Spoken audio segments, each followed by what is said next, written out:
Muito boa noite a todos, boa noite para a comunidade da Escola IP Amarelo.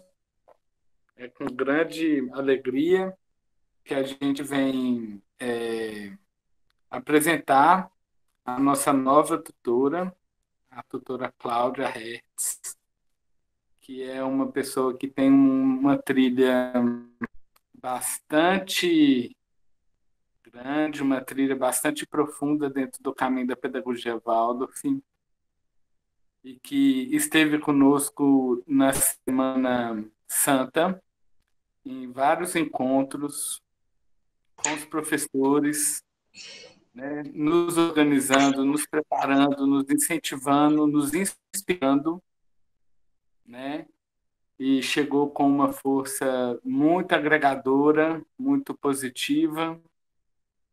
Então, queria dizer assim, em nome do colegiado, que estamos todos muito felizes assim de poder contar com a ajuda da tutora Cláudia. A gente fez um caminho, né, para achar esse novo tutor da escola, e a gente está muito feliz com o caminho e com esse encontro.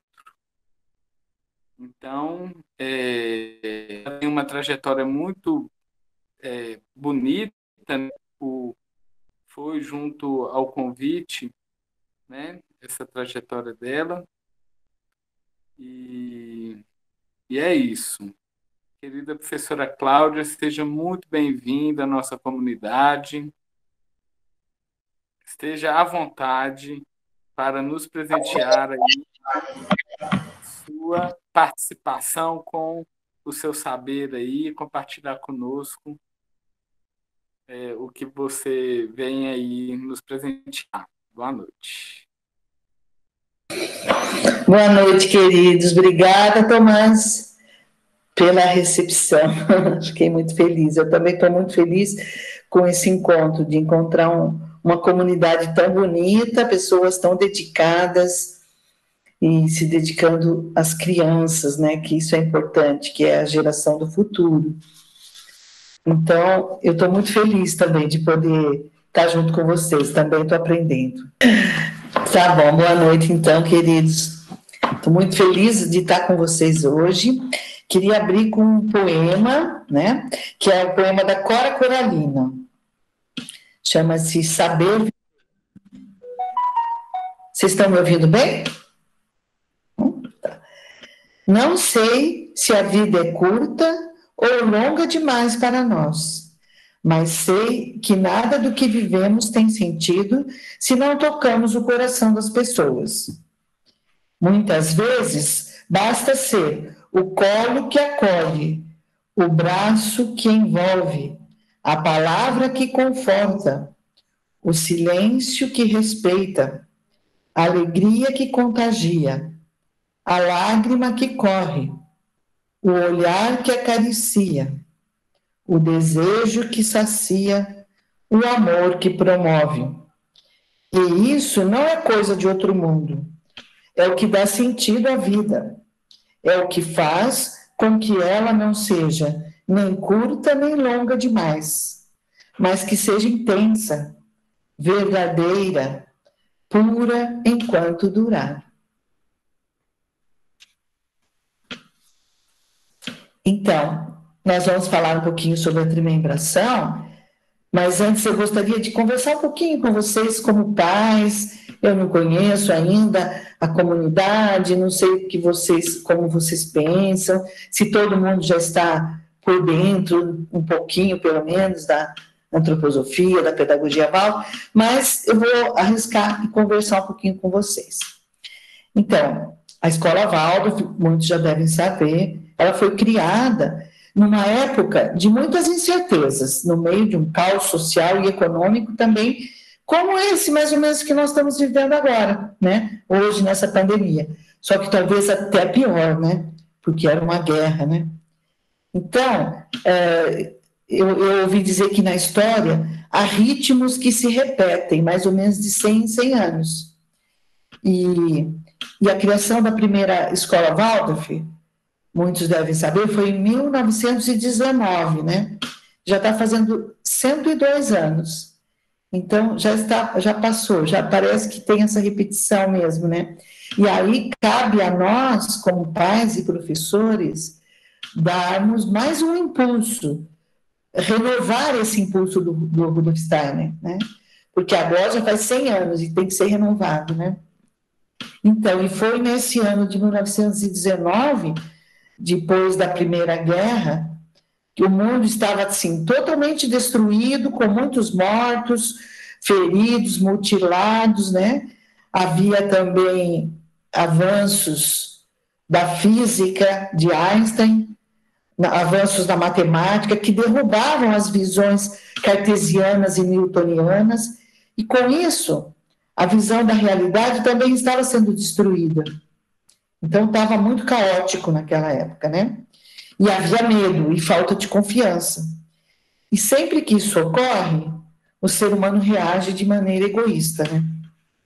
Rudolf Steiner, então, disse que era hora de reconstruir a sociedade baseado numa imagem mais completa do ser humano.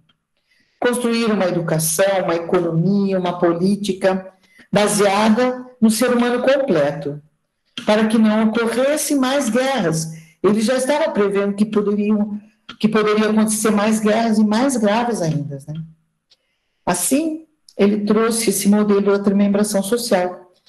E a ideia dele era levar esse modelo para o parlamento, para tentar, de alguma forma, implantar isso. Mas houve muita pressão política.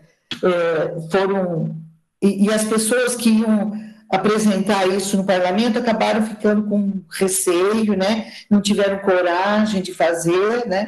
E aí não aconteceu.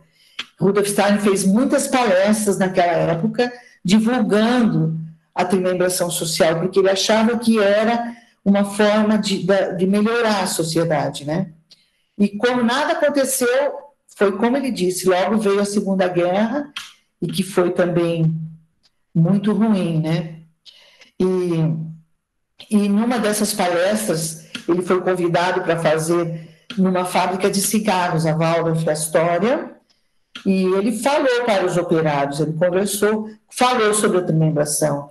E as pessoas acharam muito interessante, ouviram aquilo de forma bem atenta, e acharam que era muito interessante, muito bacana, mas que eles não iam conseguir fazer essa transformação social, né? Então, sugeriram para ele, naquele dia, que ele, então, começasse a educar as crianças para que, no futuro, a sociedade pudesse ser daquela forma como ele estava colocando, né? E foi por isso que a escola começou. Então, assim foi a primeira escola Waldorf. Na realidade, ela foi movida por um impulso social. Ela começou com esse impulso de transformar a sociedade, porque eles estavam questionando o que tinha dado errado, né? Que tinha levado a humanidade àquela guerra, né? A destruir tudo. E eles queriam uma nova proposta social. Então, ele quis criar uma escola para desenvolver um ser humano livre, com fundamento espiritual, né? E ele, então, deu um curso, chamou pessoas que ele conhecia para serem os primeiros professores da escola Waldorf. E ele fala assim, ó, a escola Waldorf há de ser um verdadeiro ato cultural para chegar a uma renovação da vida espiritual do presente, para educar para a liberdade, né? Porém, né, os poderes queriam educar os seres humanos de uma forma que fosse para a uniformidade, como para se tornarem, assim, um pouco marionetes, né? E para converter as crianças, não em seres livres que tivessem seus próprios critérios, né? Capazes de pensar, mas em profissionais espertos, que pudessem ter um trabalho e ser grandes consumidores, né? Então, engenheiros, médicos, inteligentes, mas totalmente desconectados da sua origem e da verdade do que é o ser humano aqui na Terra. E isso vai se repetindo, tem dado continuidade até os dias de hoje, né? E a educação, na sua maioria, está na mão do Estado, hoje, aqui no Brasil também, né? E os governos, tanto de direita quanto de esquerda, sempre querem imprimir suas ideologias na educação, porque assim pode massificar e é mais fácil manipular as pessoas. Então, para entender um organismo social, né, que é uma coletividade de seres humanos, seja um povo, uma cidade, um país, uma empresa, uma escola, também é um organismo social. Temos que olhar assim para a origem do ser humano. Olhando para a história, a gente pode ver que depois do Renascimento, com esse evento das ciências, né, focou-se muito mais no mundo da matéria, no estudo da matéria, para explicar as leis do mundo físico. Mas quando se queria explicar o ser humano sobre o aspecto anímico e espiritual, aí a ciência já não consegue. Mesmo a vida, a ciência não explica. Não se pode fazer isso só com o ponto de vista do lado material, né? Não dá para explicar. E seria como se fosse, para explicar só do lado material, seria como se a gente, tipo assim, apreciar uma obra, por exemplo, de Van Gogh, né? E começássemos a estudar a composição da tinta, de que elementos são formados, e fôssemos aprofundando, chegássemos de que átomos são formados e as moléculas, mas assim a gente nunca iria entender a mensagem de Van Gogh, entende? A gente estaria indo se aprofundando na matéria, mas nunca íamos chegar nessa mensagem de Van Gogh que é espiritual, né? E então, a partir dessa época, quando a ciência começou a realmente trazer essas explicações exatas, científicas, né? O mundo parece que ficou separado. De um lado, a parte espiritual, ou um mundo suprassensível, vamos dizer assim, que ficou nas mãos da religião, né? Mas que também não explica o sentido da vida. E o ser humano ficou desconectado, e a religião, que deveria conectar o ser humano com o mundo espiritual, na verdade, só pedia fé, né? E, por outro lado, o mundo material, o mundo sensorial, que ficou na mão da ciência materialista, sendo estudado assim por um pensar reducionista, baseado na razão, que diz que o ser humano é formado de átomos, moléculas, células, né? E que vão se decompor quando a gente morrer. Também aconteceu a visão darwinista, da sobrevivência do mais forte, né? Das espécies, e a vida humana também foi convertida numa luta pela sobrevivência.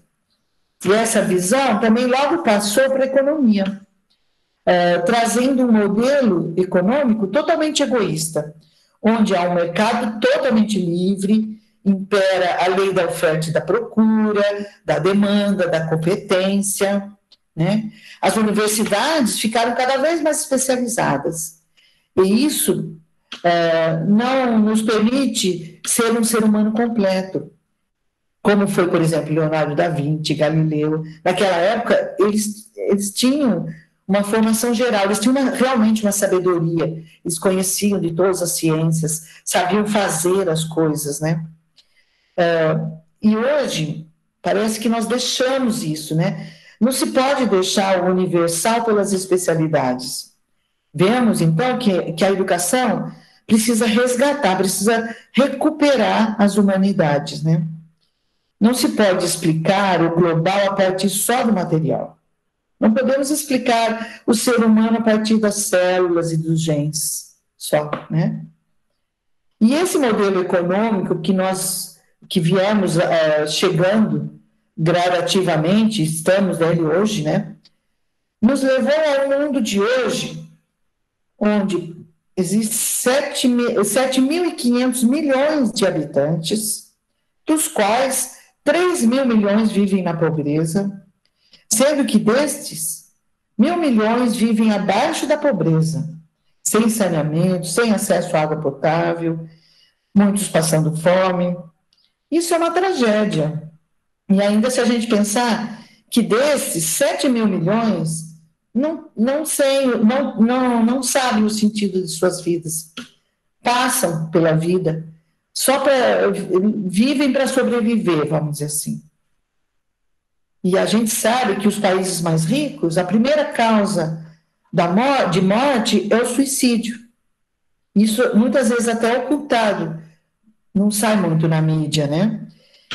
Porque as pessoas, apesar de terem tudo que é de material, ficam desesperadas porque não vêem sentido nas suas vidas. Então a gente vê que falta algo, né?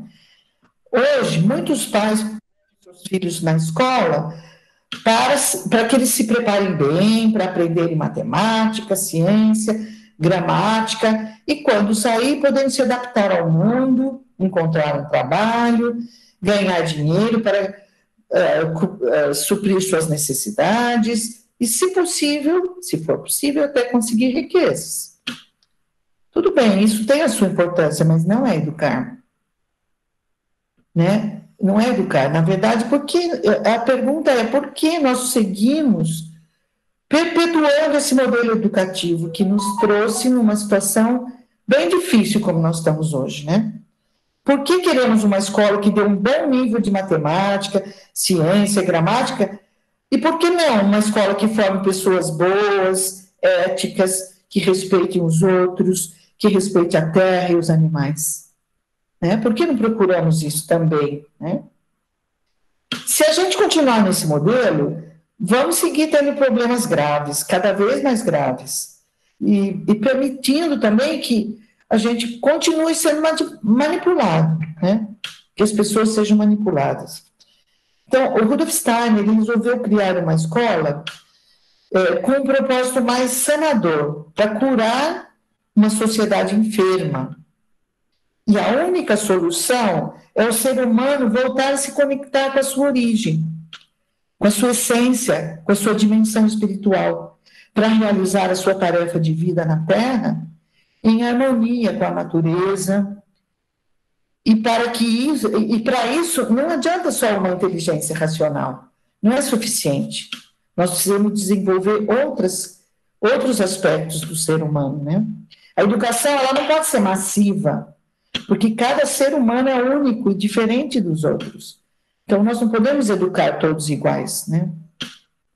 E a Escola Waldorf, então, ela quer ajudar a construir uma sociedade sã, em que os seres humanos se desenvolvam completamente como individualidades humanas, mas também vinculados a uma totalidade que é o organismo social, né? Se essa totalidade não se desenvolver em harmonia, aí vai haver cada vez mais conflitos, mal-estar para todos. E por isso não adianta a gente pensar só no nosso filho, porque nós estamos vinculados com o todo. Esse vírus, por exemplo, que estamos sofrendo, né, está nos mostrando que a humanidade e a Terra fazem parte de um único organismo. A gente está vendo isso, está acontecendo na Terra inteira, né? A física quântica também fala isso, fala que o universo é um organismo onde tudo está conectado. Por isso, em lugares assim como o de vocês, né, pais e mestres pensando nas crianças, para que elas possam crescer e viver seu próprio destino, realizar seu próprio projeto de vida, fundam escolas Waldorf. E isso é maravilhoso, o que vocês estão fazendo, e o que outras pessoas também estão fazendo. A educação, ela tem uma função social, não se trata só de educar crianças, mas de formar uma sociedade. E quando vemos os desastres do presente, temos que pensar como se educou as pessoas que hoje são adultas, né? A educação de hoje vai dar a sociedade de amanhã. Então, se a gente pensar as cosmovisões antigas, havia uma sabedoria, porque os seres humanos eram mais conectados com o mundo espiritual, com o universo, com o cosmos, né? Então, lendas e mitos não são quaisquer inventos do passado, são relatos de vivências da alma. No entanto, de acordo com o nível de consciência da época. Assim como nós, nos nossos sonhos, né? Só podemos contar um sonho através de imagens, porque nós estamos num outro estado de consciência. E a forma de se comunicar com outro nível de consciência é através de imagens. Nessas cosmovisões antigas, diziam que os seres humanos foram criados por Deus à sua imagem e semelhança.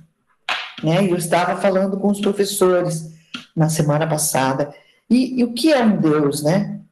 Deus é um ser que pode criar, que criou o mundo, a gente podia dizer isso. E por que ele criou? Por que cria? Por que alguém cria algo, né? Por que nós criamos, por exemplo, uma música, ou uma poesia, ou uma pintura? Por que nós criamos? Na verdade, porque a gente quer apenas compartilhar com os outros seres humanos uma coisa nossa, um sentimento nosso. Então, criar é um ato de amor que ocorre em total liberdade. Eu não preciso criar se eu não quiser, né? Então, a gente podia pensar assim, que todo ato de amor, todo ato de criação é um ato de amor feito em liberdade. Então, nós temos esses 3 ideais sublimes que nos aproxima dessa imagem de Deus, da imagem e semelhança de Deus, né? Esses 3 ideais, capacidade de criar, amor e liberdade. São 3 capacidades que o ser humano também tem, mas ele não ganha isso de presente. Ele precisa conquistar isso através da vida, né? O ser humano, ele não nasce livre. A liberdade é algo que se conquista. E a gente conquista buscando a verdade. E por isso, o ser humano tem que saber a verdade, tem que saber da sua origem. O amor também se conquista buscando a beleza, a harmonia, o que nos leva a ter interesse pelo outro e cultivar um amor pelo outro, né? E a capacidade de criar desenvolvemos na busca pela bondade. Eu fiz um material, vou projetar para vocês.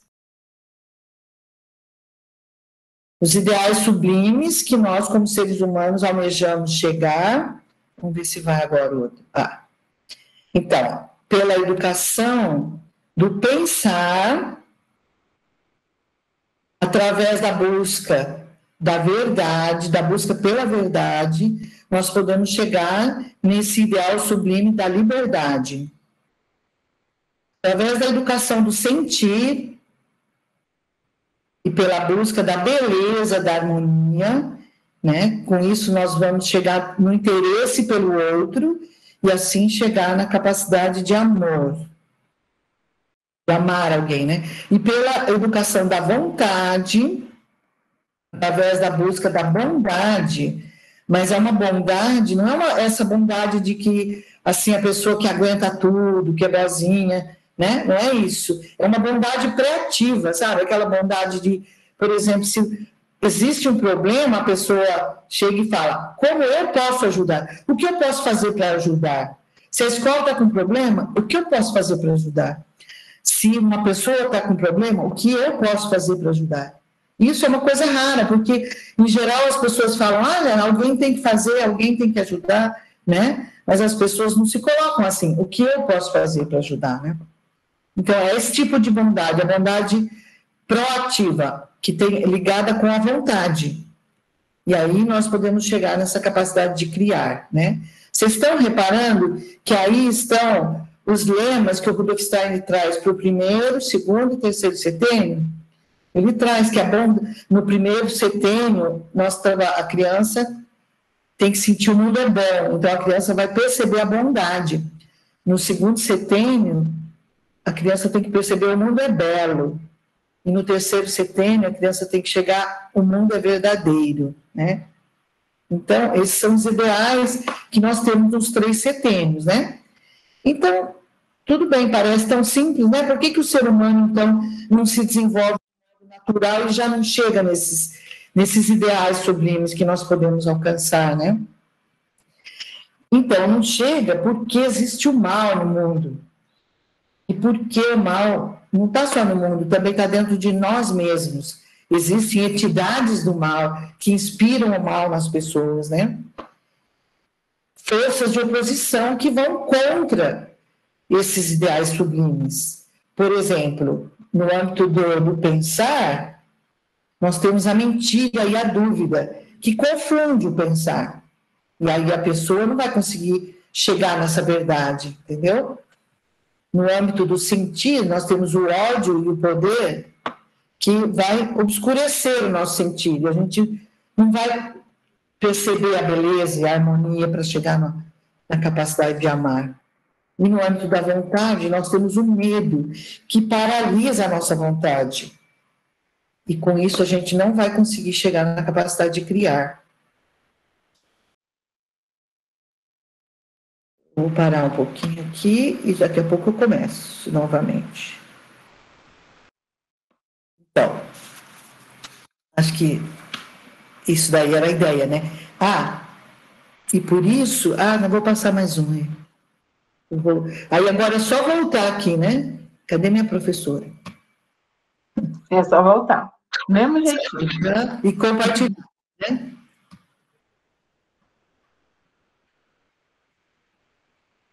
Vocês estão vendo?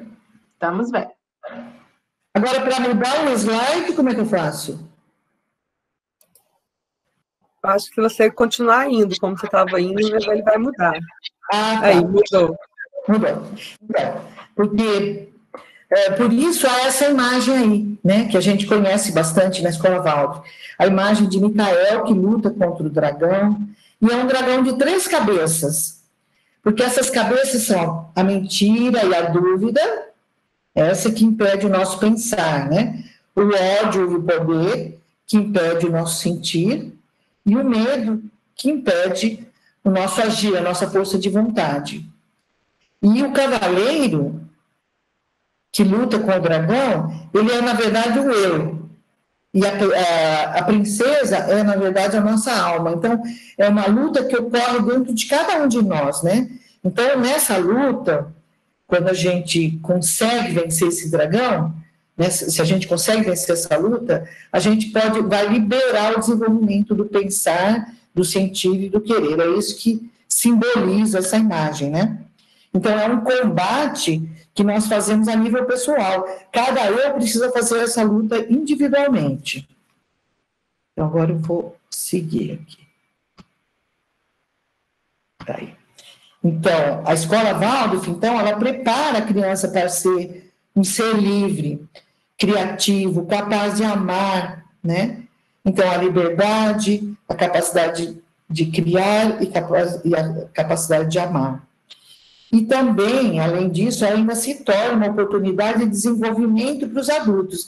Vários de vocês falaram, né?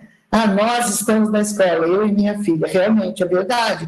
Porque pais e professores podem praticar esse social e liberdade através de autogestão e através de estarem lutando por um ideal, para trazer, para materializar, para trazer para a Terra um ideal espiritual, né? Mas agora, se a gente levar essas ideias para o social, o Rudolf Steiner, então, em 1919, pensou na sociedade como um só organismo, que tem 3 grandes órgãos, equivalente aos nossos sistemas corporais, né? Nós temos 3 sistemas, que vocês conhecem bem. O neurosensorial, que tem sede na cabeça, que nos permite pensar. O rítmico respiratório, que tem a sede aqui no tronco, e é a base dos sentimentos, das emoções. E o metabólico motor, que fica nos membros e no abdômen, né? E é a nossa sede da vontade. Então, pensar, sentir e agir deve ter um desenvolvimento harmônico para não gerar doenças, né? E da mesma forma, o Rudolf Steiner nos traz essa visão da sociedade humana como um organismo social que também possui essas 3 dimensões, uma corporal, material, uma anímica e uma espiritual. E que essas 3 dimensões também têm que atuar em harmonia e com autonomia. Caso contrário, a sociedade vai adoecer. Então, nós temos enfermidades sociais, né?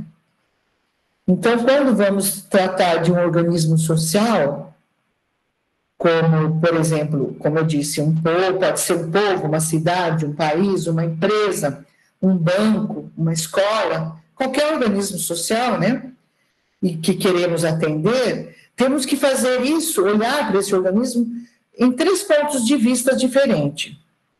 Porque quando nós nos reunimos para formar um coletivo, construímos um novo ser humano, como se fosse um novo ser humano, do qual cada um passa a ser uma célula. E eu vou projetar novamente. Vamos ver se... Mas não está indo, não está entrando. Às vezes demora um pouquinho para carregar. Ah, só se for isso. Porque eu não sei o que eu fiz aquela hora, eu não fiz nada, começou a funcionar. Acho que é isso, então. O PowerPoint é um programa pesado, às vezes ele demora um pouco para começar. Será que é isso? Está indo.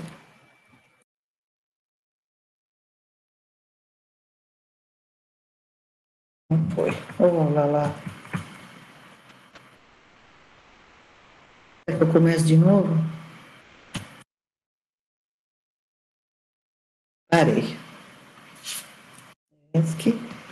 Será que está faltando alguma coisa lá? Apresentação de slides.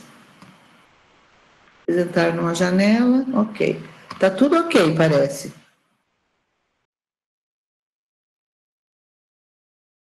Vamos de novo, né?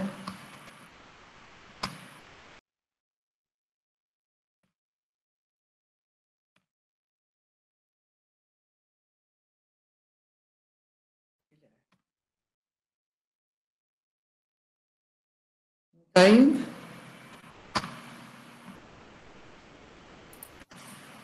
Não apareceu, né? Ainda não. Ainda não compartilhou nem a tela com a gente aqui. Por que será dessa vez? Pelo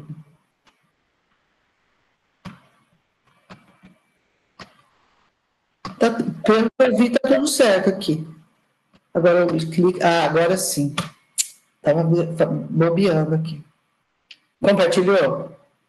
Compartilhou. Mas não está ainda. Ainda não apareceu as palavras no slide, não. Talvez passar no teclado, tem aquelas setinhas para baixo e para cima, ao invés de ser com o mouse, ver se funciona. É ali que eu estou mesmo. Pode ser. Está carregado mesmo. Às vezes o PowerPoint é chato mesmo. Será que vai demorar? Quando tem muita animação, né, nos slides, ele acaba fazendo isso mesmo. Ou você tenta projetar na apresentação dos slides desde o primeiro mesmo. Sai da apresentação aí e coloca do primeiro. Saio da apresentação. Isso. Aí coloca no primeiro slide. No primeiro slide, coloquei. Primeiro slide. E aí manda projetar de novo. Já o primeiro? Só o primeiro? Só o primeiro. Aí vai passando. Porque às vezes quando começa do meio, ele acha que ele não reconhece direito, não. Pode ser isso também. Como diz um amigo meu de TI, informática é uma ciência esotérica, então não tenho muita certeza, não. Agora eu vou passando aqui, você viu? Vamos ver. Não deu. Aí você vai com uma apresentação agora, embaixo mesmo. O modo da apresentação? Uma apresentação. Mas agora vai passar tudo de novo. Aí você vai passando rapidinho para chegar no texto. Não é a melhor forma, mas é a forma que pode ser possível. Pronto. Ela é nossa... Gente, Isabel é bruxa do PowerPoint? Vamos ver, tá? Se a gente olhar para o indivíduo, né? O indivíduo, a gente tem o espírito, a alma e o corpo, né? Então, dizemos que a parte espiritual é aquela que nos permite ter uma biografia. Isso significa que todos somos únicos, né? Que temos capacidades diferentes, que temos destinos diferentes. E o importante da vida é que o ser humano possa desenvolver o seu destino, o seu propósito de vida. Esse que é o objetivo da vida. Porém, na vida nós não vivemos sós, vivemos em relação aos outros, vivemos em sociedade, né? Temos amigos, temos famílias, vizinhos, companheiros de trabalho, temos que aprender a viver em harmonia, com respeito, paz, interesse pelo outro, pelas outras pessoas, né? E ainda temos a parte do corpo. E nós temos necessidades diferentes. Ninguém é autossuficiente. Por exemplo, eu não sei fazer os meus sapatos, os sapatos que eu uso. Não sei fazer as roupas que eu uso. Quando eu viajo, eu não sei pilotar aviões. Tudo que eu necessito, os outros fazem para mim, com seu trabalho. E isso nós chamamos de dependência mútua. É assim que funciona a nossa sociedade. Nós podemos ter acesso a tudo, mas não sou eu que faço tudo, né? E dessa dependência mútua, sai algo que a gente chama de apoio mútuo. Não é a competitividade, não é uns contra os outros, mas sim é a cooperação. Então, o apoio mútuo quer dizer que nessa parte do ter essa vida boa como a gente tem, né? Água na torneira, luz a hora que a gente clica ali na tomada e tudo mais que a gente tem, né? E o apoio mútuo, ele não é um tema sentimental, ele é um tema econômico mesmo. É uma teoria econômica, uma teoria matemática, que demonstra que os modelos empresariais, baseados no apoio mútuo, são os que têm maior êxito. Então, não é algo assim que a gente podia dizer, porque é bonzinho, vai fazer apoio. Não, é verdade. Isso realmente é matemático. Porque as empresas que se baseiam nesse apoio mútuo são as mais exitosas, né? Então, quando nós passamos para um organismo social, aí está do indivíduo, agora vamos ver para o organismo social, para saber como que a sociedade vai resolver seus problemas, também temos que contemplar esses 3 âmbitos. Né? Então, esse organismo social também é trimembrado. Né?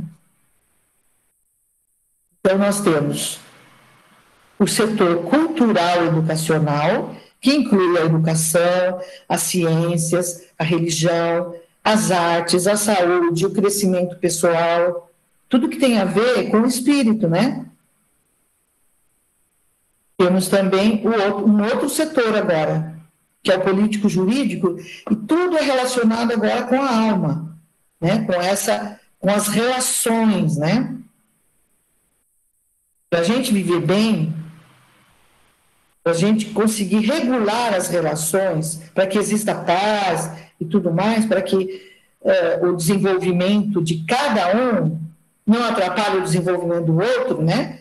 Tem que haver um ambiente político. Essa palavra, né? Político, né? Polis, do grego, significa cidade, e tem a ver com relações humanas. Não vem de partido político, como muita gente pensa, né? E ainda temos esse terceiro setor aqui, que é o econômico, que está relacionado com todas as nossas necessidades em relação ao corpo, né? E tem como finalidade os seres humanos trabalhando na Terra e se relacionando uns com os outros, poder cobrir todas as necessidades de todas as pessoas, que é o que nós já fazemos, né? Então, Rudolf Steiner disse que, no âmbito cultural, se cada um é único, ninguém pode dizer para o outro o que ele tem que fazer. Nem quanto à religião, nem quanto à educação, nem na maneira de ver o mundo, de medicar-se, nem na maneira de educar seus filhos, porque nós estamos, na verdade, numa busca da nossa verdade interna, interior, né? E não queremos que nada atrapalhe, nada se imponha na nossa liberdade. Então, esse é do âmbito da liberdade. Aqui só funciona se nós respeitarmos a liberdade. do desenvolvimento individual de cada um, porque cada um é único, cada um tem a sua biografia, suas capacidades diferentes, seus destinos diferentes, e cada um sabe de si. Então, aqui tem que existir a liberdade. No político-jurídico, já é um processo que ocorre semelhante quando se firma um contrato, um acordo, um tratado, uma lei, né? Na verdade, é um acordo de como nós vamos nos comportar. Mesmo sendo diferentes, porém, no social, todos temos que seguir as mesmas normas. Todos somos iguais em relação às regras e às leis, né? Embora sejamos diferentes, mas nós temos que obedecer e seguir essas leis. Então, no político-jurídico, o que impera deve ser a igualdade.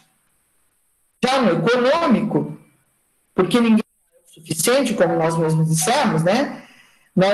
Ninguém consegue fazer tudo que precisa para si próprio, ninguém é autossuficiente. Então, a única coisa que vai funcionar é o apoio mútuo, que nós chamamos de fraternidade. Essa palavra, muitas vezes, leva a mal entendido, porque interpretamos de maneira um pouco sentimental. Cada um tem que entrar com as suas capacidades, para que todos possam suprir suas necessidades, né? E aqui não vale falar em liberdade, porque todos somos diferentes, temos capacidades diferentes, né? Há pessoas que têm menos capacidade, há pessoas que têm mais. Então, nós temos que colocar o melhor de nós para a sociedade, nesse setor, né? Então, vocês repararam que esses são os ideais da Revolução Francesa? Liberdade, igualdade e fraternidade. São os lemas da Revolução Francesa. E por que fracassou? Se nós tivéssemos uma sociedade com liberdade no cultural, igualdade no político e fraternidade no econômico, poderíamos ter uma sociedade onde todos pudessem se desenvolver plenamente com dignidade, cumprir seus propósitos de vida, cobrir suas necessidades materiais, e já não teria mais sentido os reis, as monarquias, os ditadores, essas pessoas que ditam arbitrariamente tudo o que querem fazer. Então, houveram forças do mal que atuam permanentemente e começaram a inspirar mentiras nas pessoas. E elas começaram, por exemplo, a usar a liberdade na economia. Então, temos que ter um mercado livre, onde cada um pode fazer o que quer. Isso a gente chama de capitalismo liberal. Que é o que move ainda o nosso mundo aqui ocidental, né? E é incrível como se pode usar uma verdade para falar uma mentira, né? Quando estamos imaginando, projetando algo, nós somos livres. Por exemplo, se eu quero construir uma cadeira, primeiro eu faço um projeto, e aí eu estou no mundo das ideias, eu estou no mundo espiritual. E aí eu posso ser livre. No entanto, quando eu vou construir essa cadeira, eu preciso ir para o mundo da matéria. E aqui nós não somos livres, porque tem as outras pessoas, também tem os recursos da terra. Eu não posso vulnerar as pessoas e nem os recursos da terra, né? Então, esse tema do meio ambiente não é um tema ecológico, na verdade é um tema de direito. Se alguém contamina o ar, a terra está vulnerando a liberdade dos outros. Então, somos livres nas ideias, mas não somos livres no mundo físico. E essa frase, somos livres, né? É uma grande mentira. Dessa forma, simplesmente somos livres. Isso não é uma verdade. Também teve o comunismo, que dizia, somos todos iguais, temos que ter a igualdade na cultura, na educação, no econômico, né? Temos as mesmas necessidades, temos os mesmos recursos.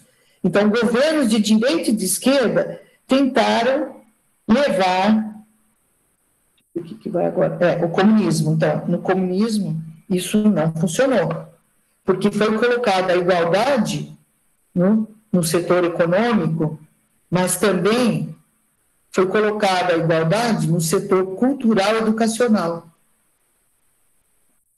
E no setor cultural e educacional, nós não somos todos iguais. Então, quando se quer educar todos da mesma forma, então, tanto governos de direita quanto os governos de esquerda tentam colocar a igualdade na educação, educar as crianças de uma forma massiva, né? Isso é um erro, porque todos somos diferentes. E aí, os políticos, por exemplo, querem transmitir suas ideologias para a educação, porque isso permite manipular também as pessoas. E a educação massificada, onde as pessoas não podem ser criativas, só permite adaptar-se. Então, as pessoas ficam sem criatividade. E há uma educação massificada, na imagem e semelhança do governo que está ali mandando, né? Então, essas são doenças sociais, são enfermidades sociais, né? Também não funciona se a gente coloca a fraternidade na cultura e na educação. Por que a fraternidade? Imagina numa escola, por exemplo, se os pais ficam super fraternais entre si, simplesmente porque são pais e se apoiam como companheiros, né? Então, eles não defendem mais, não pensam mais tanto nas ideias, eles estão defendendo os seus iguais, né? Então, são agremiações, eles criam agremiações. Isso a gente tem que se esquivar disso, né? Outra coisa é quando acontece de levarmos a liberdade no político-jurídico. O que acontece? Que tipo de doença social a gente gera aí? Né? Imagine, a liberdade no político-jurídico. Isso seria o que a gente podia chamar de uma ditadura ou corrupção também. Porque os políticos, eles não são livres, eles não podem fazer o que querem. Eles estão a serviço da sociedade. Também numa escola, quando um pai entra, logo são mostrados para ele as normas, e se ele está de acordo, ele assina um contrato, né? Por exemplo, uma vez pais queriam colocar artes marciais no currículo de uma escola Waldorf. E para isso, então, eles propuseram, vamos votar. Mas veja bem, a democracia pressupõe a igualdade. Mas isso, a igualdade, é só do âmbito político. Ela não é do âmbito educacional. Na educação, que é o âmbito cultural, não se vota. Então, o que a gente precisa saber? O que os pais precisam saber? Qual é o modelo educativo que tem essa escola? Qual é a imagem que se tem de ser humano? Isso é que é importante os pais saberem. Os pais, antes de entrar, têm o direito de saber as normas e o modelo educativo. Mas eles têm que respeitar a liberdade do professor, que se preparou anos para cumprir sua missão, em liberdade no que se refere à sua profissão, né? E também temos o caso da fraternidade no político-jurídico. Também não funciona, porque os políticos, ao defender ideias, eles vão defender seus partidos, né? E isso é o que a gente chama de partidarismo, também sindicalismo dentro das empresas, né? A fraternidade, ela só funciona no econômico, porque nós temos capacidades diferentes, cada um, e nós temos que dar o melhor de nós mesmos, né? Então, na escola, atuar na construção de uma escola Waldorf é atuar na renovação social. A escola, veja bem, aqui nós temos no âmbito cultural professores. São eles, através da conferência interna, que é uma representação de professores, que vão fazer o papel no âmbito cultural, quer dizer, o espiritual da escola. São eles que estudam e se preparam para trazer isso para a escola. No âmbito político-jurídico, nós temos os sócios da associação, as escolas nossas são associativas, né? e representados pela diretoria da associação pedagógica. E no âmbito econômico, então nós temos os pais, são os pais que suprem o lado econômico das escolas, porque eles que trazem as mensalidades, vamos dizer, as contribuições, né? E esses pais também se reúnem e formam um conselho de pais, e assim eles têm essa tarefa, os pais têm a tarefa talvez mais importante dentro da escola, que é desenvolver a fraternidade, que é o mais difícil, né? A liberdade no cultural educacional é fácil de entender. A igualdade no político-jurídico, apesar de que é difícil de praticar, mas é fácil de entender, né? Todos os sistemas jurídicos pregam a igualdade, né? Todos têm direitos iguais perante as leis, mas a fraternidade é o mais difícil de compreender no econômico, porque parece que no econômico também a gente deve buscar a competitividade, né, buscar essa luta entre uns e outros, buscar o maior lucro possível, né? Então, a fraternidade é o mais difícil de entender e de trazer para a realidade. Então, agora... Então, com isso, né, eu queria dizer que nós, pais, vocês, pais, né, eu também já fui mãe de alunos de escola Waldorf, né, que tem essa missão muito importante, e nós todos juntos temos essa missão importante de trazer para a Terra, materializar esse ideal da pedagogia Waldorf que pode transformar o mundo. Então, esse é o principal objetivo pelo qual nós estamos aqui, pelo qual nós batalhamos e lutamos, né? E para isso nós temos que dar o nosso melhor. Então, por exemplo, uma pessoa que doa para uma escola, a doação, esse dinheiro de doação que a gente diz, né? Ele não morre nunca. Nós temos 3 tipos de dinheiro: um dinheiro de consumo, um dinheiro de poupança e um dinheiro de doação. O dinheiro de consumo, ele logo é usado, né? Porque eu tenho que consumir. Mesma coisa o dinheiro de poupança, demora um pouco mais, mas eu acabo consumindo. Agora, o dinheiro de doação, ele não acaba nunca. Ele não morre, porque ele se multiplica, pelo contrário, né?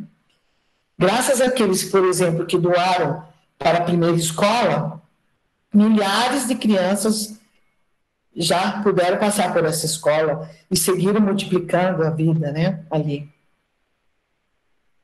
Não se compra, né? Não se compra a educação dos filhos.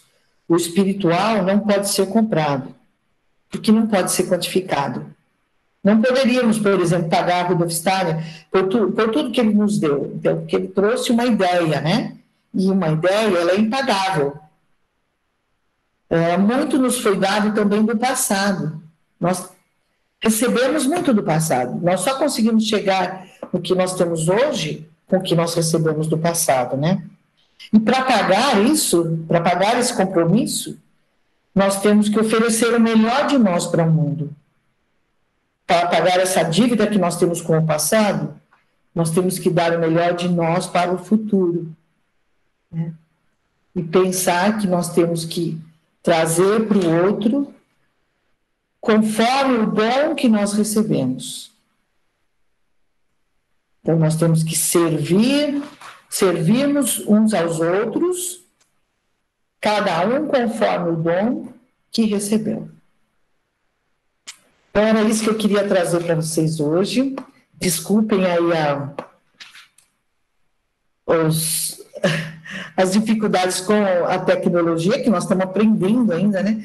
E essa pandemia nos pegou totalmente desprevenidos, e a gente não sabia lidar com essas máquinas, e agora temos que aprender. Obrigada aí pela mãe quem que me ensinou mesmo? Que eu não vi aquela hora. Isabel. Isabel, obrigada, Isabel. Por nada, estamos aprendendo juntas. Então, agora eu queria abrir para a gente conversar um pouco, para vocês também trazerem, acrescentarem sobre esse tema, que é muito interessante, né? O tema da trimembração.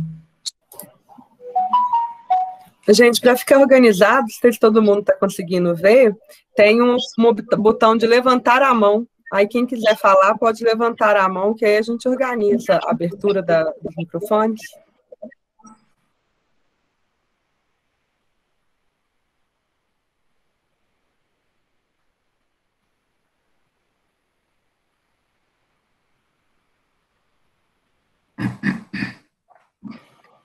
Alexandre e o Tomás levantaram a mão.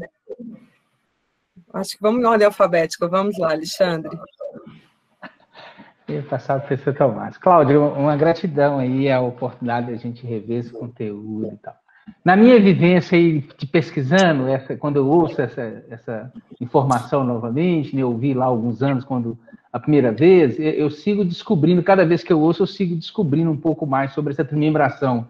E me vem a ideia que ela é uma quadrimembração, né? Assim, cada vez mais com essa epidemia, me vem a ideia de que tem um quarto elemento que une essas três caixinhas, né?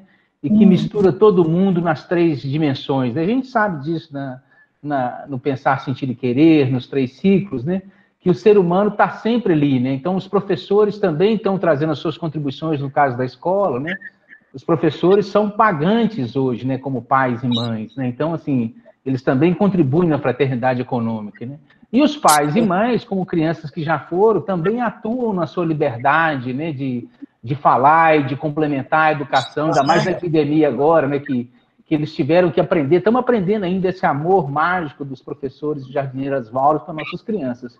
E na igualdade é onde que impera tudo, né? Vamos fazer os nossos combinados e tal. Mas esse quarto elemento que me vem, que eu compartilho com você e com os demais, e nessa epidemia eu vivi isso com forma mais tensa aqui na nossa comunidade, também avancei, que é a capacidade, nesses 100 anos, que nós, enquanto sociedade, não aprendemos de conversar. Então, assim, eu recomendo todo mundo a não usar o WhatsApp, porque ele não é uma ferramenta de diálogo, apesar de parecer, e fazer isso que a gente está fazendo aqui. Então, assim, para a gente viver a trimembração, tem um eixo principal que a gente não aprendeu na sociedade moderna nesses 100 anos, que é se encontrar e conversar. Conversar a partir do amor, da verdade, da bondade. Isso não é fácil. Várias famílias aqui hoje estão vivendo essa semana na Pedagogia Valdo as reuniões de turma. Algumas um pouco mais harmônicas, outras um pouco mais tensas. Professores. Então, assim, nós não estamos brigando com ninguém, não estamos disputando nada com ninguém. Nós temos que construir junto um caminho que atenda a todos. Como fazer isso? Dentro da trimembração, encontrar esse quarto elemento, que é esse elemento do diálogo, do aprendizado, da vulnerabilidade. Isso eu acho que tem sido um desafio muito grande para mim e acho que para todos nós. Trago aqui essa reflexão muito grata aí. Cláudio, você quer comentar ou eu peço para o professor Tomás falar? Pode, é interessante. Eu não vejo tanto como um quarto, porque aí ele está falando de setores sociais, né? Setores como se fossem órgãos, sabe? Nós, seres humanos, nós somos formados de células, e essas células funcionam ali como se tudo harmonicamente. Se não tiver harmônico, a gente adoece, né? E nós temos vários sistemas separados, por exemplo, sistema digestivo, sistema respiratório, eles têm autonomia, eles funcionam juntos, tem que ter uma harmonia, mas um não pode se intrometer no outro, né? E também o Rudolf Steiner trouxe isso como as organizações, a sociedade, como organismo, assim, tendo esses sistemas que devem funcionar separados, mas em harmonia, trabalhando junto, sem que um entre na função do outro e sem que interfira no outro, né? Que ele tire a autonomia do outro, vamos dizer assim. E eu vejo isso também nessas organizações trimembradas mesmo. É que é difícil porque, como você disse, a gente participa como mãe, como pai, né? Como professor, muitas vezes como associado, nos três. Mas é a gente ter a consciência de quando a gente está em um âmbito, quando está no outro e quando está no outro. E esse diálogo, logicamente, tem que ocorrer. Mas, por exemplo, os professores, eles têm que ser respeitados como dentro da liberdade que lhe compete profissionalmente, entendeu? Eles têm que ter essa liberdade profissional. E os pais precisam confiar nesses professores, porque esses professores estudaram anos para chegar lá. Não, isso não quer dizer que não vai ter um diálogo, que não vai ter uma troca, uma conversa, né? Mas muitas vezes, então, os pais estão lá batalhando. Não, nós temos que ter aula online, por exemplo, para o jardim. Isso está acontecendo nas escolas, né? Porque nós não podemos, nossos filhos não podem ficar para trás e tudo mais, entende? E aí, os professores já estudaram isso há mais tempo, então a gente sabe a importância disso.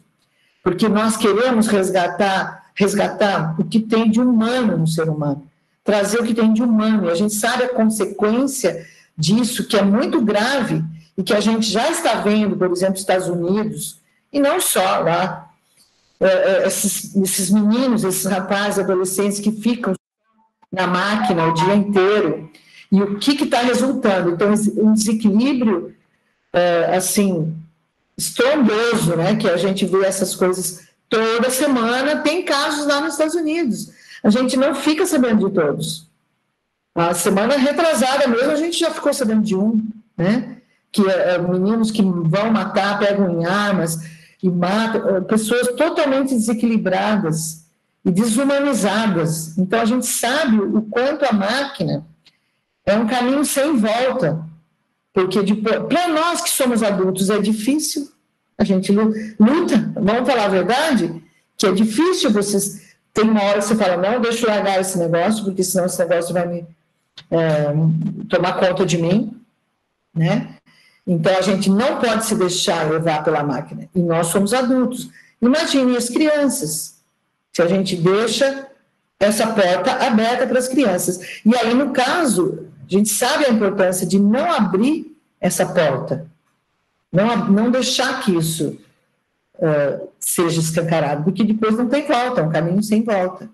Então, os pais precisam acreditar no que os professores estão trazendo, que mais importante do que a informação que a gente pode passar através de uma máquina é a formação que nós estamos dando para os nossos filhos, para nossas crianças, entende? E a criança, ela precisa de presença de espírito. Olha essa palavra, presença de espírito. Estar presente com nossos filhos, do lado deles. E eles têm que aprender do nosso espírito, e não aprender de uma máquina. A criança não pode aprender de uma máquina, porque isso vai desumanizar, entende? A criança tem percepções que nós já não temos, ela percebe o espírito. A gente que é mãe e pai, a gente sabe disso.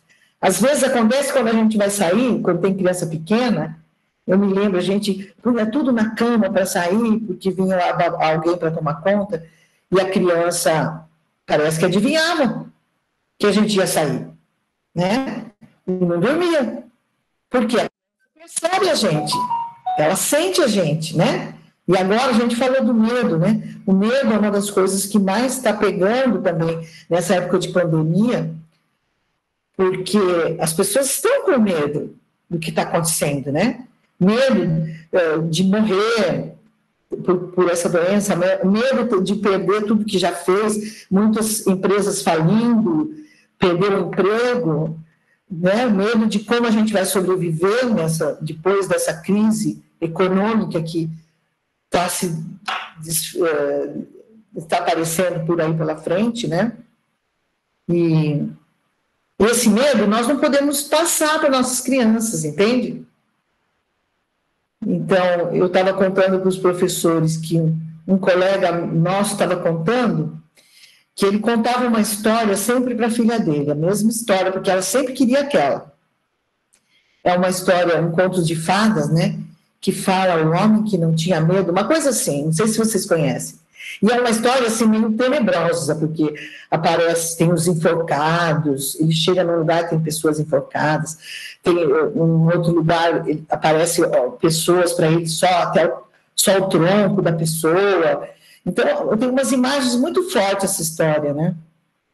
E a filha dele queria sempre ouvir a mesma história. E hoje ela já é adulta, então ele perguntou para ela, né? Por que você não tinha medo? Por que você queria ouvir sempre essas histórias? E ela disse, é porque você não tinha medo, pai. Eu não tinha medo porque você não tinha medo. Então, as crianças precisam da nossa serenidade, da nossa confiança, né? Da gente saber que existe uma direção espiritual que está conduzindo tudo isso e que a gente pode confiar, né? Que essa direção espiritual plena de sabedoria, muito maior que a nossa, que a gente ainda não pode compreender, né? E que está conduzindo o nosso desenvolvimento, a nossa evolução aqui na Terra. Então, essa confiança nós temos que passar para as crianças. E essa serenidade, conseguir trabalhar isso de uma forma meditativa, conosco mesmo, né? Para não sentir esse medo, para que as crianças também não sintam. Então, é muito importante a gente estar presente, a gente ter a criança com a gente, do nosso lado, trazer a criança para fazer as atividades no dia a dia. Se eu vou lavar a louça, a criança pode vir ajudar. Se eu vou cozinhar. É muito rico isso, muito mais rico do que ficar a gente passando informações através de uma máquina. A criança, ela quer aprender da vida, ela precisa aprender da vida, ela precisa sentir, né? Se é uma criança de primeiro setênio, ela tem que ter o que imitar. Então, ela tem que ter o que os pais fazendo coisas para que ela possa imitar, e ela tem que se movimentar. Então, a gente tem que dar oportunidade para eles se movimentarem, construírem cabana, mesmo que seja dentro de casa, né? Então, se eles estão se movimentando e tem situações reais de vida para eles imitarem, eles estão bem, desenvolvendo bem. No segundo setênio, a criança, veja só, se no primeiro setênio ela conquistou, assim, o lado físico, vamos dizer, os movimentos, conquistou a autonomia física do seu corpo, né? No segundo setênio, ela vai conquistar a sua autonomia emocional. Então, ela quer saber dos sentimentos. Olha a importância no segundo setênio. Ela precisa ver como que o adulto lida com as emoções. Então, muitas vezes, ela pratica o errado para ver o que acontece, ela provoca o adulto para ver como ele reage. Por quê? Porque ela está formando o seu lado, o seu corpo astral, o seu mundo de sentimentos, né? Ela precisa ver como que o adulto lida com as emoções. Isso é mais importante do que a gente ficar passando informações. As informações, na verdade, as matérias, são, assim, um pretexto para a gente poder conviver com as crianças e trazer para elas essas oportunidades de aprender do ser humano, valores, de aprender sentimentos, o que sentir, de aprender, de realmente ter um verdadeiro sentido humano, não se desumanizar. E a máquina, ela vai desumanizar as crianças, em todos os sentidos que a gente pode imaginar. Na audição, né? Porque quando você está, por exemplo, dando uma caminhada no bosque, você está pisando nas folhas, o som vem de todas as direções, um som estereofônico, vamos dizer assim. Se você está na máquina, o som vem de um lugar só. Então, tudo isso vai desabilitando os sentidos da criança, né? Nós enxergamos porque tem a luz que entra no nosso olho, que estimula a nossa visão. Nós ouvimos porque tem os sons. Nós já somos adultos, já estamos formados. As crianças não, elas têm que se formar, elas precisam desenvolver os sentidos. Então tem tudo isso, por isso a gente não é muito a favor de... Não que nós sejamos contra o uso do computador, nós não somos contra. Para os adultos, nós somos a favor tanto que nós usamos. Nós somos contra para as crianças, entendeu? Porque as crianças estão em formação. Elas precisam de outras coisas, elas não precisam de computador, né? Não precisam de... mesmo uma criança de primeiro setênio, existem escolas e pais que já estão alfabetizando as crianças com 5 anos, 4 anos querendo alfabetizar. A criança não precisa ainda disso. Ela ainda nem tem noção do mundo dela, do mundo que a rodeia. Então, como que essa criança vai poder tirar algum benefício de uma leitura, por exemplo, ler um livro, ter vivência de outra pessoa que está transmitindo uma vivência através de um livro? Não é o momento. Os livros são ótimos, maravilhosos, mas não para uma criança pequena. Para uma criança pequena, só livrinhos de pequeno, assim, que vão estimular depois para a leitura, né? Onde tem imagens bonitas, figuras, né? Coisas assim. Mas não que ela precisa ser alfabetizada com 4 anos, 5 anos, para poder ler um livro. Ela ainda não tem experiência, nem para ela mesma, para vivenciar a situação de vida dela, quanto mais para vivenciar uma situação descrita através de um livro. Então, a gente não precisa disso. E essa pandemia vai passar. Isso não vai ser tão significativo para as crianças se nós, pais, estivermos juntos com as crianças, trazendo situações de vivências junto com as crianças. E os professores também vão estar junto orientando os pais do que fazer, como fazer, né? Vão passar algumas tarefinhas, mas eu acho que a gente não precisa se preocupar com isso. Você sabe que as crianças mais criativas são aquelas que vão aprender mais tarde. Pessoas, parece que Einstein foi um deles, que não se alfabetizou assim com 7 anos. Ele foi se alfabetizar com 12 anos, porque ele não conseguia ficar sentado e aprender uma coisa tão abstrata como as letras naquela época. Ele tinha tanta criatividade que ele não conseguia isso. Então, o fato da gente estar alfabetizando as crianças, mesmo com 7 anos, a gente tem que trazer a criança para o concreto já. Então, nós vamos fazer um processo onde a criança vai deixar a imaginação um pouco, para poder entrar num mundo mais concreto, no mundo dos signos, né, das letras, num mundo mais abstrato, vamos dizer, né, de abstrair aquelas imagens das letras, né, e com isso a gente corta a imaginação da criança. Então, se a gente pudesse deixar a criança mais tempo para ser alfabetizada, seria melhor, no sentido da criatividade. Hoje, isso é uma crise que nós temos na nossa sociedade, que as pessoas não são criativas, não sabem, por causa da educação que nós fizemos até agora, né? As crianças perdem a criatividade. Isso é muito importante, que a gente tente manter o máximo possível. Quem mais queria... Tem o professor Tomás, que está com a mão levantada, depois tem o Leonardo e a Luísa também. Tá bom. Vamos começar pelo professor Tomás, que ele levantou primeiro. Então vai, Tomás. Então, agradecer, professora, e eu só queria compartilhar uma citação do Steiner, eu estou aqui com ela no chat, que me lembrou, eu lembrei dessa citação quando você dizia sobre a finalidade do processo educativo, né, essa relação com o currículo e com tudo que tem em volta do desenvolvimento humano. Aí, essa citação aqui sempre chamou atenção para mim, eu compartilhando aqui no chat. Não devemos perguntar o que o ser humano precisa saber ou dominar para viver dentro da estrutura social que aí está. Mas devemos perguntar-nos o que está predisposto neste ser humano e o que pode ainda ser desenvolvido. Assim será possível sempre acrescentar à estrutura atual o que fazem dela e os seres humanos integrais que nela ingressam. E não se fará da geração que vem crescendo o que a estrutura social vigente quer fazer dela. A liberdade e a educação.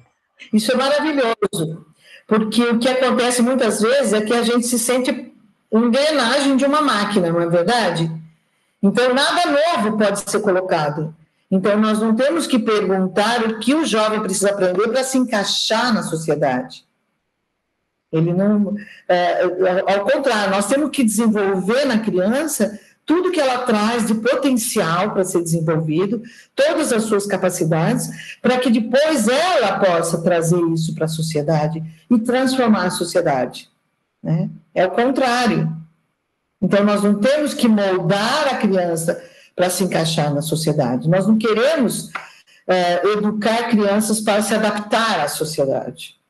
Pelo contrário, nós queremos educar crianças para transformar a sociedade, para mudar a sociedade, para que elas sejam livres. Por isso a gente tem que educar a criança, o jovem, para ser livre, para a liberdade.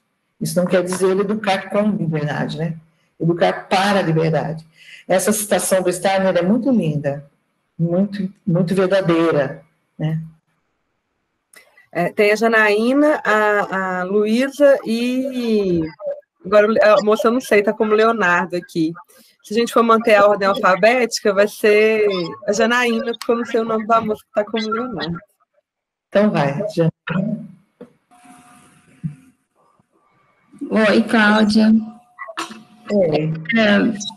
Eu queria um resuminho, então me ajudar a identificar a trimembração na escola, assim, na estrutura da escola, professor, administração, pais. Obrigada. Então, a escola também é um organismo social, né? Então, nós também temos esses 3 setores.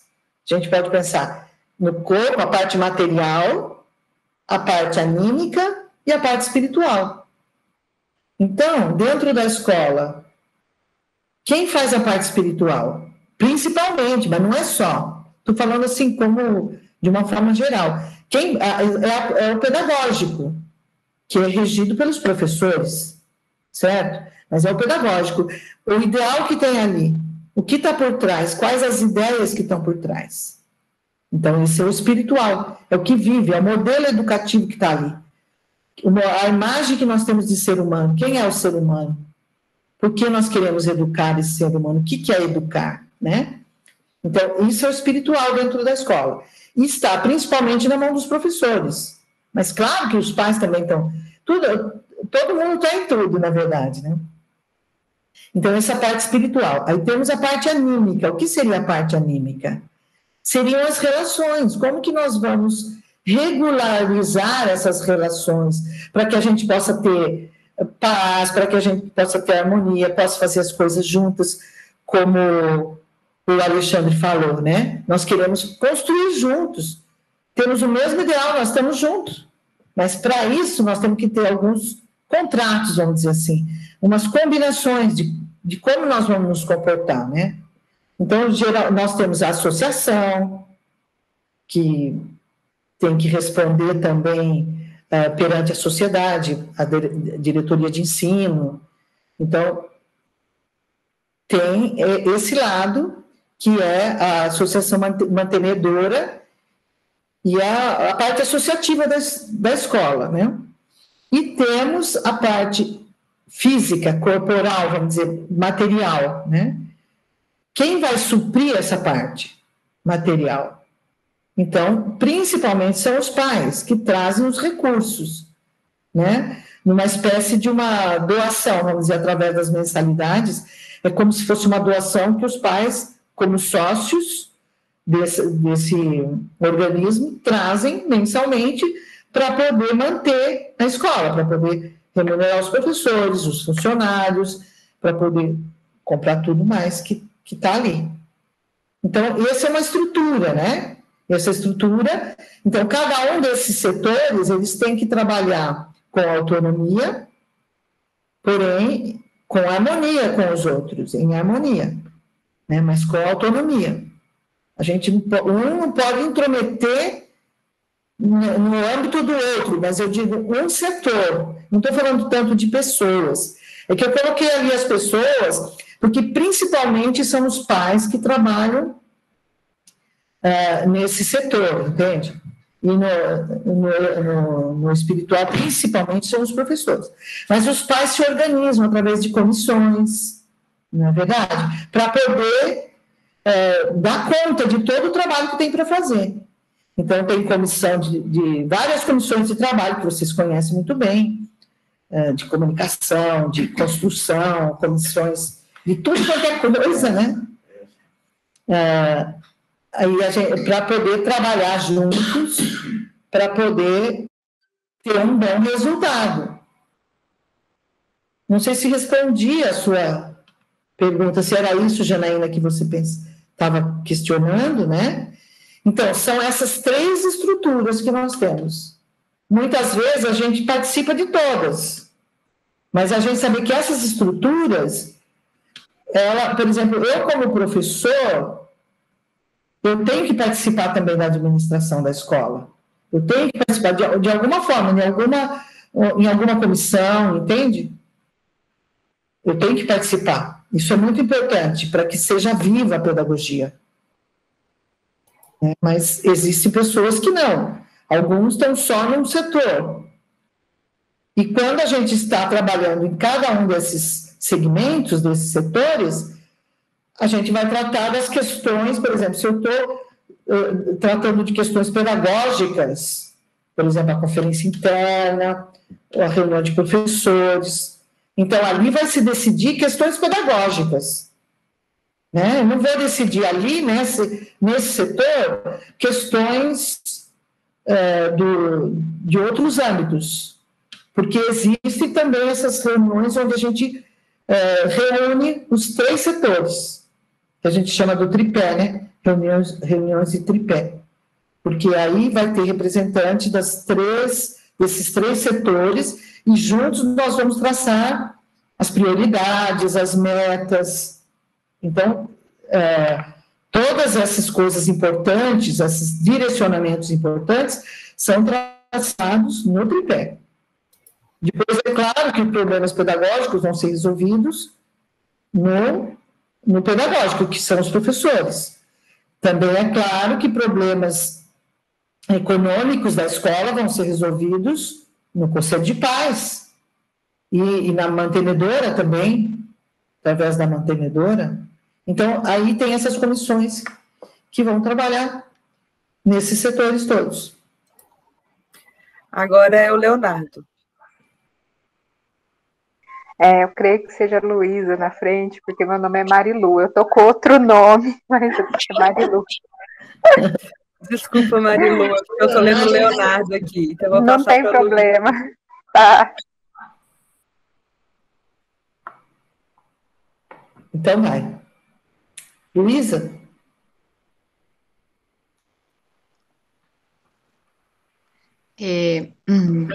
Então, vocês estão me escutando? Sim? Sim. Professora Cláudia, eu queria que você tocasse e explicasse um pouquinho, retornando no assunto anterior dessa situação de aulas online, nesse contexto de pandemia bastante pesada aqui no Brasil, há um momento, em relação não a crianças pequenas, do jardim, mas em relação aos anos do Fundamental 2. Então, e ainda lembrando que eu, então, sou a Luísa, mãe da Tatiana e da Camila, minhas filhas estão cursando o 7º e 8º ano, a Camila com a professora Simone e a Tatiana com o professor Tomás. Uhum. A Tatiana tem 14 anos e meio. Então, quando a escola Waldorf fala da tecnologia, das aulas online, do uso da tecnologia em várias formas, eu penso nesse contexto de uma idade diferente, como acima de 14 anos, que a escola Waldorf disse que acima de 14 anos já é um momento que a criança, chamada criança, se a gente pode chamá-la criança, porque outros momentos a gente poderia dizer que não são mais crianças, né? Elas estão acabando o 2º setênio, entrando no 3º, no mundo verdadeiro, no mundo mais abstrato, e então, assim, é um momento diferente daquilo que a senhora estava falando antes, e a gente está vivendo essa situação de dúvida sobre isso, porque elas se encontram numa outra idade, elas estão tendo umas necessidades diferentes. Sim, sim. Inclusive com alguns conceitos mesmo, abstratos, e conteúdos mesmo também, Sim, porque sim. nessa idade, eu considero que alguns conteúdos estão sendo mesmo como alimento anímico para elas, né? Sim. Como você mesmo disse, as ciências começam a ter uma outra relevância nessa idade, né? E também, pensando e lembrando do Steiner, que disse também que os professores Waldorf, uma escola Waldorf, tem que estar acompanhando o contexto da época que está vivendo. Então, o que você poderia, por favor, ajudar nisso? Em estar dizendo algo, porque nós estamos vivendo um contexto bastante difícil no momento. E eu tenho essas duas meninas dessa idade, que como eu disse, eu gostaria que você realmente pudesse ajudar aqui. Obrigada. Sim. Então, Luísa, no Fundamental 2, vocês estão me ouvindo? Sim. Sim. No Fundamental 2, a gente realmente está usando já a tecnologia. A gente está fazendo aulas online, estamos agora, o quanto for possível ainda que a gente consiga que todos esses aprendizados que eles têm que fazer de ciência, que são maravilhosos, que eles possam fazer através da vivência, sabe? Porque a gente começa no 6º ano, entra a física, no 7º ano entra a química, no 8º já tem química e física, né? Mas eles estão começando, então a gente faz um processo, um trabalho, onde parte da vivência, da observação. A ciência, nós vamos chegar nos conceitos, mas através da observação. Tem que ser uma coisa viva, sabe? Então, que a criança possa vivenciar os fenômenos. Por exemplo, 7º ano, eles vão aprender sobre a combustão, na química. Então, é muito legal que eles possam ver isso. E eles mesmos, observando um fenômeno, possam tirar as leis que estão por trás daquele fenômeno. Não a gente trazer a coisa pronta, a lei pronta, entendeu? Já o conceito pronto, morto. Sim, mas eu me desculpo para interromper, mas foi feito isso com o professor Tomás o ano passado. Vivenciamos tudo isso em casa, a química aqui na cozinha da minha casa, na combustão lá no jardim, tudo vivenciado, mas foi com o auxílio de aulas online, que nessa idade, você sabe muito bem que os professores são mais importantes que os pais, mas o que um professor diz tem mais poder do que um pai dizendo, uma mãe dizendo, leia, vamos fazer isso. Eles não ficam satisfeitos e felizes. E nessa idade, eles precisam dos professores. Então, chegar tudo só no papel, como umas instruções, realmente eu sinto que falta muita coisa ali. Inclusive, um certo calor para animar e movimentar esses seres humanos dessa idade. Claro. Então, Luísa, na verdade, essa pandemia nos pegou bem desprevenidos, né? Os professores, nós todos, tivemos que aprender juntos o que fazer, porque a gente estava acostumado a trazer tudo isso, todas essas informações, esses conhecimentos, de uma forma viva, dentro da sala, com experiências. Os jovens adoravam isso, e aí nós tivemos que fazer um remeleixo para a gente conseguir, pelo menos um pouco desse entusiasmo, que os jovens pudessem vivenciar um pouco os fenômenos. E estamos aprendendo, né? Porque não faz muito tempo que isso começou. E eu acho que em todas as escolas Waldorf está se fazendo aulas online para os maiores. E sempre procurando fazer as vivências também. Não só informação, mas também que a criança possa descobrir isso através da observação. Então, como você disse, a química na cozinha, é isso que nós estamos tentando desenvolver agora para para as crianças poderem chegar nesses conhecimentos de uma forma viva e não matar, entendeu? Quando eu aprendi física e química, era tudo tão morto, entende? A gente aprendia fórmulas na lousa, eu nem sabia o que era aquilo, nunca tinha visto. Agora, as crianças da Escola Waldorf, elas reconhecem. Quando você está fazendo uma experiência ali, os alunos vêm e falam, ai, professor, tem carbono, né? Porque, ó, ficou preto aqui. Eles sabem, eles conhecem os elementos, eles conhecem a reação das coisas, eles conhecem que realmente é uma ciência viva. Como era lá no Renascimento, como eu disse para vocês, na época lá dos alquimistas, por exemplo, que eles conheciam as substâncias pelas experiências. Então, nós começamos assim também com a criança. Eles precisam conhecer, que nem os alquimistas, pela experiência. Não é pelo pensar racional que vai chegar. Vai chegar pelo fazer, pelo vivenciar, entende? Aí que nós vamos chegar depois no conceito. Porque quando a gente chega no conceito, a gente mata. Não tem criatividade mais, não tem continuação, não tem evolução aí, entende? Só tem informação, a gente não precisa de informação. Nós temos tudo na distância de uma tecla, não é? Hoje a gente tem todas as informações. Nós não precisamos de escola para nos informar. Nós precisamos de escola para formar o jovem, para formar, para trazer tudo isso que nós falamos aqui, valores, saber viver com o outro, saber respeitar o outro, saber respeitar o diferente, saber respeitar a terra, os recursos naturais, saber aonde vai o nosso limite, não é verdade? E hoje está difícil isso. Muitos jovens chegam à idade adulta sem isso, sem essa noção, sabe? A noção do certo e do errado. Um jovem chega a pôr fogo no indigente para fazer uma graça para um grupo, por exemplo.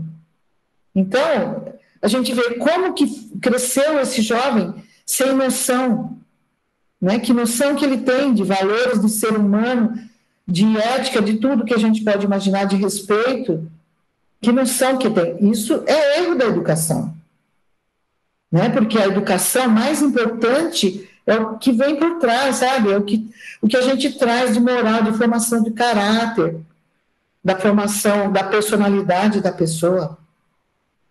A informação é só um pretexto, como eu disse, para a gente conviver com esse jovem, com essas crianças. E poder passar para eles o que tem de humano, a humanidade, entende? O que é humano. Não o que é da máquina. O que é da máquina não precisa. Nós precisamos passar humanidade. E agora, nessa pandemia, não está fácil, porque eles não podem se reunir, os jovens não podem se encontrar, está restrito para a família, realmente não está fácil. Os pais também estão aprendendo, né? Mas a gente está vendo muita coisa boa acontecer também. Não é só a parte ruim. A gente está vendo muita coisa boa. E a gente está valorizando. Eles mesmos estão valorizando a escola. Não vem a hora de voltar, né? Eu não sei se eu respondi, Luísa, o que você queria. Realmente eu sinto que você respondeu só em parte, porque eu gostaria de estar enfatizando assim a importância que existe em algumas aulas online nessa idade, o estar vendo o professor, como agora eu estou vendo você. Eu consigo ver como é o seu rosto, consigo escutar a sua voz, por quanto seja modificado, eu consigo alcançar uma certa noção do timbre da sua voz. Sim. E isso me dá muita coisa, me dá muitas informações sobre você, como você deve estar pegando informações sobre mim. Então, assim, nessa idade, eu acho importante que tenha esse contato um pouco mais vivo até ser virtual, porque até sendo virtual, mas eles estariam comunicando com os professores que conhecem, que já encontraram na vida, já abraçaram. Então, é uma referência. E aparecer, até virtualmente, eu acho que tem algo tem algo a mais, sabe? Do que ou não ter esse contato, ou ter muito pouco. Então, toda informação também mandar pelo papel, o que é isso? Isso é informação. Não, mandar tudo por escrito é informação. Sim, claro. Então cadê, então, onde está o contato e a comunicação mais viva aí? Sabe, me pergunto.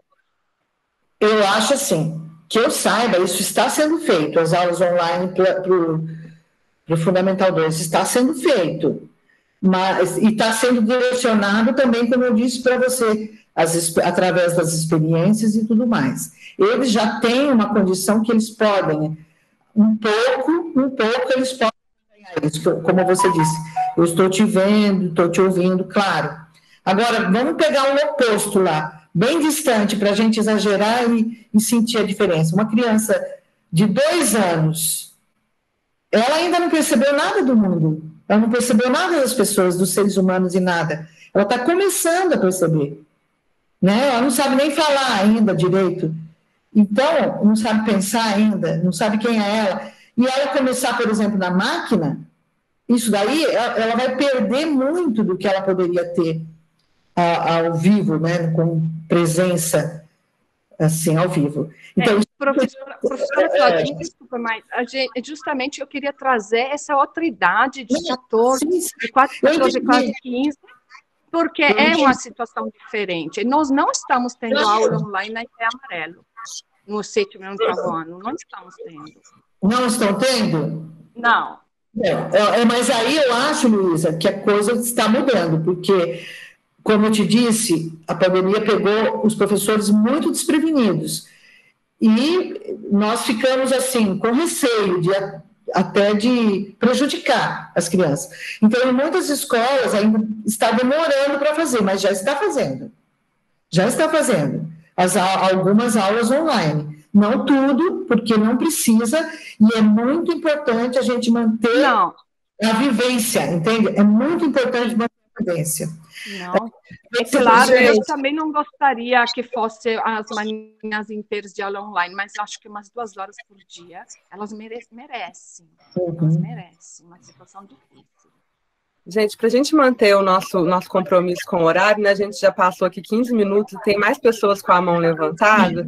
Eu queria passar a pergunta da Marilu, depois tem o André que levantou a mão, o Alexandre e a Janaína, e eu já estou pegando a ordem que foi levantada a mão, tá? Deve ser outro Alexandre, viu, Mari? Você está com a mão levantada, por isso que eu... então pronto, você estava com a de antes, então. Então vamos lá, Marilu. Sim, eu gostaria de deixar aqui nosso contentamento e surpresa, porque nós podemos vivenciar essa semana na prática, através de uma das educadoras do Jardim, porque, como disse, somos novatos, né, na escola, e ela entrou em contato conosco por áudio, né, e por áudio não, por vídeo, né, e ela nos instruiu e deu uma continuidade no processo de educação da nossa filha do Jardim, bem como do 2º ano também, que é o professor Lucas, e tem dado essa continuidade. Eu ia deixar aqui exatamente esse contentamento, porque, assim, ela nos está... é como se fosse uma coaching, sabe? Ela está nos orientando tão bem, a Luciana, e a gente está parecendo que está tendo uma coaching, né? Nesse processo de aprendizagem, porque nós tivemos todos que voltar para casa de fato nessa pandemia, cuidar mesmo da nossa casa, da nossa família, do nosso lar, né? E aí agora nós vamos começar a mexer na estrutura para poder dar continuidade a esse processo de aprendizagem, esse vivenciar, esse presenciar e pegar, né, ser palpável, né, a educação deles até, através das dicas que ela tem nos passado, né, que é a Luciana e também o Lucas, do 2º ano, tem nos orientado muito bem, nos passado todos os detalhes, tudo que aquilo que a gente deve, como a gente deve proceder como pais, porque nós estamos aprendendo como pais para poder ensinar os filhos, né? A gente pensa que a gente acerta e no fim a gente vê que a gente erra muito, né? É verdade. Então, eu queria deixar aqui, além de parabenizar, né, todo esse esquema de vocês, toda essa metodologia, ainda deixar que nosso contentamento em meio à circunstância tão contrária que a gente está vivendo. Parabéns. Que bom, fico feliz. Mas o André tinha levantado a mão também. André, você vai querer fazer alguma pergunta? Não, é o seguinte, eu queria fazer uma espécie de provocação para a professora. Não havia uma dúvida, porque a gente vai tentando se aprofundar, conhecer um pouco mais da pedagogia, a gente mais ou menos já sabia a resposta. Mas interessante é que como os pais estão meio alinhados, né? As dúvidas e essas provocações, na verdade, que eu tinha já foram respondidas na ocasião do Alexandre e do professor Tomás a respeito dessa questão da educação, né? Da preparação dos filhos para esse século XXI, porque até onde a gente sabe, o Steiner ele sempre usou da metodologia do que é de mais moderno, de mais avançado em sua época. E a gente está numa pedagogia que parece que é um pouco avessa à questão da modernidade, da tecnologia, mas a professora já respondeu que existem as épocas certas de serem aplicadas, né, introduzidas. Né, então, ela já me respondeu essa provocação que eu queria. Eu acho que está bem respondido, está bem esclarecido. Eu queria só agradecer, tá bom? Boa noite. Boa noite. Então, como você disse, tudo tem sua época, né? A gente não pode querer que a criança pense lá no primeiro setênio, né? Ela vai chegar a pensar? Vai, se ela tiver se ela desenvolver a sua capacidade de agir, da vontade bem no primeiro setênio, desenvolver o sentir bem no segundo setênio, ela vai chegar à capacidade de pensar, né? Agora, a gente não pode querer que a criança pense. Por exemplo, pais que chegam e fazem, meu filho que decide o que vai fazer. Uma criança, por exemplo, do primeiro setênio. Ele que vai decidir, entende? Eu já vi muitas situações assim. Uma vez chegou aqui na nossa escola uma mãe com a filha pequena, acho que tinha de jardim, bem pequena, e ela tinha ido em várias escolas mostrar a escola para a filha. E quando ela viu a nossa escola, gostou tudo, e depois ela falava para a filha assim, isso já era mais ou menos hora de almoço, ela já tinha ido em 3 escolas, se não me engano, e ela falava para a filha, qual você quer, meu bem? Qual que você gostou mais? E a menina, toda manhosa, começou a estapear a cara dela. Então, eu vi aquela cena, eu pensei, parece que a criança está querendo dizer, mãe, reaja, não sou eu que tenho que decidir qual escola eu vou, é você que tem que decidir qual escola eu vou, entendeu? A criança pequena, ela não tem que decidir nada, ela não pode decidir, né? Ela não está pronta para decidir. E se ela fosse decidir, ela ia decidir por uma coisa que não teria cabimento, por exemplo, vou decidir por aquela escola porque tinha uma bola amarela, ou qualquer bobagem, entendeu? Então, o que acontece muitas vezes, pais, ou mesmo professores desinformados, assim, que não é desinformados, mas que não conhecem direito o que é a criança, né?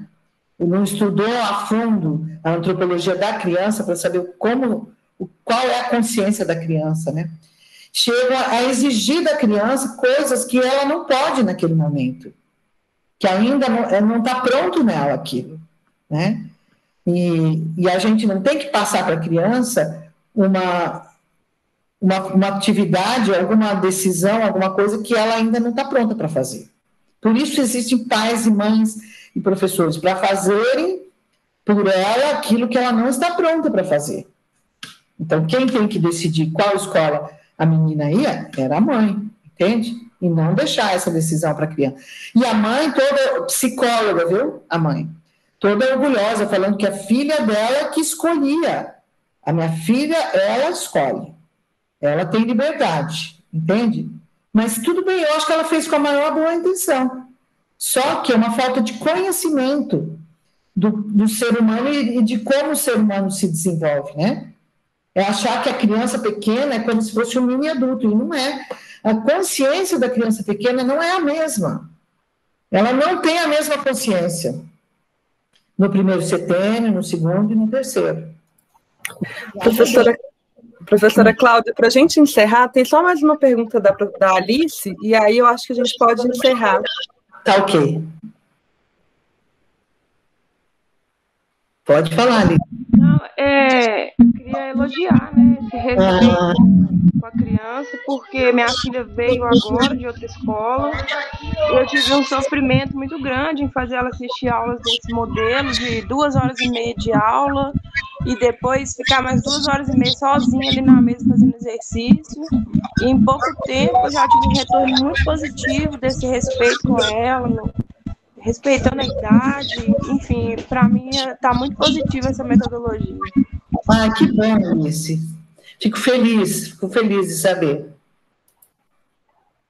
Obrigada. Então, tá jóia, gente. Queria agradecer também. Fiquei muito feliz de estar com vocês aqui essa noite.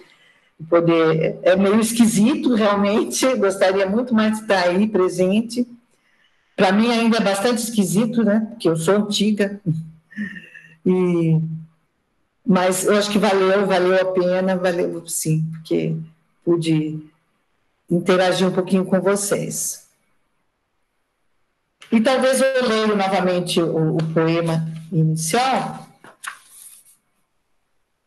Professora Cláudia, sem querer interromper, desculpa, Mário, não sei se talvez convidar algum pai, alguma mãe que pudesse fazer um fechamento, um agradecimento para a professora, Mário, ou você mesmo, Mário. Eu pensei em ler o comentário que a Ana Paula Silva Aleixo fez aqui no chat, né? Falando que ela gostou muito da apresentação, que nos mostrou um olhar diferente para a escola. A fraternidade, a forma de trabalhar para trazer recursos para a escola é ver fora da caixa, diferente de tudo que estamos habituados.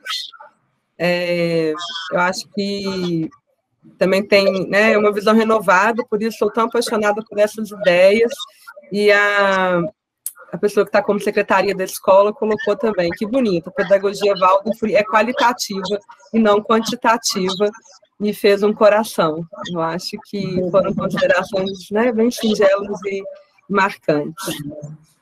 Concordo. Que bom. Então, eu vou ler novamente a poesia da Cora Coralina. Saber viver. Não sei se a vida é curta ou longa demais para nós, mas sei que nada do que vivemos tem sentido se não tocamos o coração das pessoas. Muitas vezes basta ser o colo que acolhe, o braço que envolve, a palavra que conforta, o silêncio que respeita, a alegria que contagia, a lágrima que corre, o olhar que acaricia, o desejo que sacia, o amor que promove. E isso não é coisa de outro mundo. É o que dá sentido à vida. É o que faz com que ela não seja nem curta, nem longa demais, mas que seja intensa, verdadeira, pura enquanto durar.